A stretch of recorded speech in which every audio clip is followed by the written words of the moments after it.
Каладагы көп кабаттуу үйлөрдүн алдын мыйзамсыз тосуп алуу фактылары акыркы убакта байма-бай катталып келет. Ушундай маселе менен 3-Кичи районунун номер 23-үйүнүн жашоочусу Мирлан Асакеев кайрылган. Айтымында үйдүн алдындагы балдар аянтчасы көп жылдан бери унаа токтоочу жайына айланган. Акыркы 2 жумадан бери бул жерде жашоочулар тосуп алып, бөтөн бирөөнүн унааларын токтотууга жол беришпей, анысы аз келгенсип акча талап кылышаарын айтат.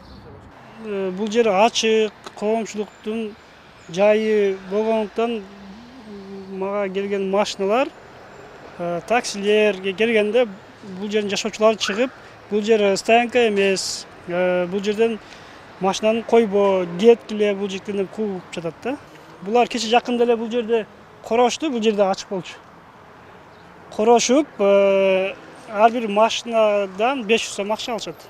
Иштин чоо жайын аныктоо үчүн жерди курчап алууга аракет кылып, жашоочулардан акча топтогон демилгечинин өзүнө кайрылып көрүүнү туура көрдүк.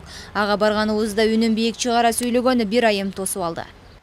Да ты что такой неугомонный, блин, а?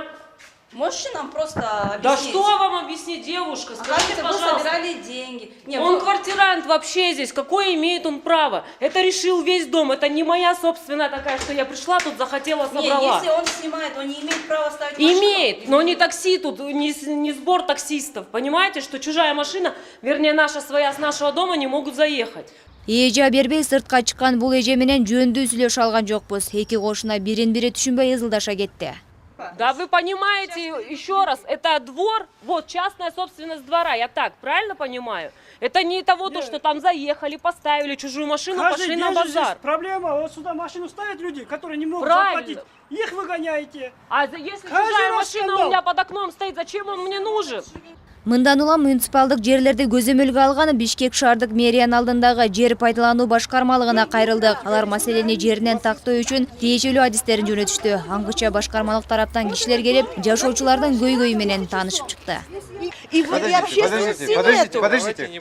Ребята, вот мы загородили в самую последнюю очередь из всех домов. Мы самые последние. Почему вы именно к нам Еще пришли? нет у нас, еще У месяца нас нет. еще месяца нету. Месяца нет. И вы за общественность берете. Это разве работа ваша? Он мог спокойно сам подойти, а нет прям...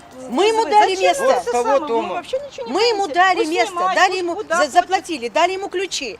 Эртеден бери буга катыштыгым жок деп жооп берүүдөн баш тартып аткан дагы бир жашоочу жер мыйзамдуу тосулганын, колунда кызыл китеби бар экенин айтып чыкты. Бирок эмнегедир жер тилкесине тийиштүү документтерин көргөзө алган жок. Ничего не буду показывать. А чиновники Даже для себя если все не буду делают. показывать. Назло ему.